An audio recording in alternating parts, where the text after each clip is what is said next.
नमस्कार, स्वागत है आप सभी का। आप देख रहे हैं एनएमएफ न्यूज। आपके साथ मैं हूं नमता चौधरी। एक बड़ी खबर आपको बताने जा रहे हैं जो झारखंड के हजारीबाग के हबीबी नगर से सामने आई है। बताया जा रहा है कि एक घर के पीछे की झाड़ियों में किसी ने बम छुपाकर रख दिया था और उन झाड़ियों को साफ करते वक्त अचानक से वो बम फटा और इस पूरे घटनाक्रम के बाद 3 लोगों की मौत की खबर सामने आई है। ये तीनों एक ही परिवार के बताए जा रहे हैं। इसमें सद्दाम नाम का शख्स था जिसका वो पूरा परिवार था और इसमें नन्ही परवीन और राशिदा नाम की 2 महिलाओं को भी इस पूरे बम विस्फोट ने अपनी चपेट में ले लिया, जिसके बाद उनकी मौत हो गई। यानी इस पूरे घटनाक्रम के बाद 3 लोगों की मौत हुई। तीनों एक ही परिवार के थे, तीनों मुस्लिम समुदाय से थे। सवाल ये उठता है कि हबीबी नगर के इस पूरे इलाके के इस घर के पास आखिर ये बम रखा किसने, क्या उद्देश्य था, और इसके पीछे की सच्चाई जानने के लिए अब जांच की जा रही है। हालांकि इस पूरे मामले पर सियासत भी तेज हो गई है। बीजेपी नेता लगातार सवाल खड़े कर रही हैं कि आखिर किस मंशा से यहां पर यह बम रखा गया था।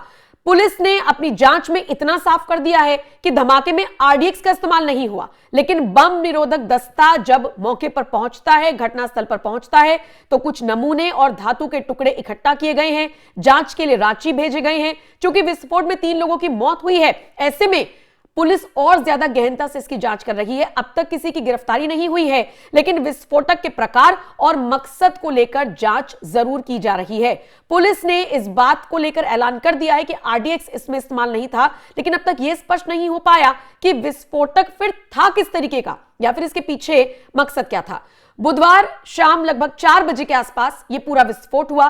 बताया जा रहा है कि सद्दाम अपने परिवार के साथ अपने घर के पीछे की झाड़ियों को साफ कर रहा था।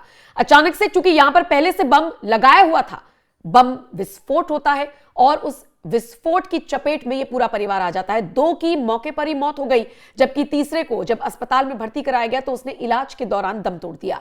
एक ही परिवार के 3 लोगों की मौत हो जाती है। बम कहां से आया, किसने रखा, इसको लेकर अभी तक कोई भी जानकारी पुलिस के पास नहीं है।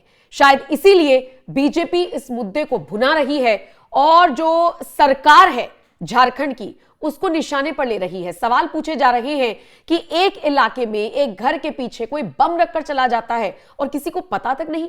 3 मुसलमानों की जान चली जाती है और किसी को पता तक नहीं। आइए सुन लीजिए बीजेपी नेता इस पर क्या कुछ कह रही हैं और क्या टिप्पणी कर रही है। आज झारखंड के हजारीबाग जिले में जिस प्रकार से भयानक और भीषण बम विस्फोट हुआ है, वह राज्य की सरकार की कानून व्यवस्था का चेहरा है। राज्य में कानून व्यवस्था चरमराई हुई है, खत्म हो चुका है। कहीं ये बम विस्फोट देश के दुश्मन आतंकवादियों के द्वारा रखी तो नहीं गई थी, क्योंकि इसके पहले भी हजारीबाग में आतंकवादियों का जमावड़ा और पनाह लेने का स्थल था। इसलिए सरकार गंभीरता से इसको जांच करे, दोषियों पर कड़ी कार्रवाई करे और एक एक घर की तलाशी संदिग्ध स्थानों का लिया जाना चाहिए। सरकार फेल है। झारखंड की जनता से गिरी हुई सरकार है। अविलंब सरकार संज्ञान ले। तो फिलहाल तो पुलिस यही पता लगाने की कोशिश कर रही है कि आखिर क्या आधार था, किसने रखा बम, क्यों रखा, कैसे विस्फोट हुआ। और अब 3 लोगों की मौत हुई है, तो इसको लेकर भी जांच फिलहाल तेजी से आगे बढ़ाई जा रही है, लेकिन इस पर सियासत भी तेज हो गई है। पूरे हबीबी नगर इलाके में हड़कंप मचा हुआ है। बुधवार का यह पूरा मामला है, लेकिन अब तक भी चूंकि साफ नहीं हो पाया कि अगर आरडीएक्स नहीं था तो फिर क्या था, कैसे आया और यहां तक कैसे पहुंचा और कहां कहां पर बम लगाए जा चुके होंगे, अब तक कैसे इन सब चीजों की जांच की जाएगी, इसको लेकर फिलहाल सियासत तेज है। जो भी अपडेट आएगी आप तक पहुंचाएंगे, लेकिन इस पूरी खबर को लेकर आप क्या राय रखते हैं, अपनी राय आप हमें कमेंट सेक्शन में जरूर बताइएगा। बाकी अपडेट्स के लिए एनएमएफ न्यूज देखते रहिए।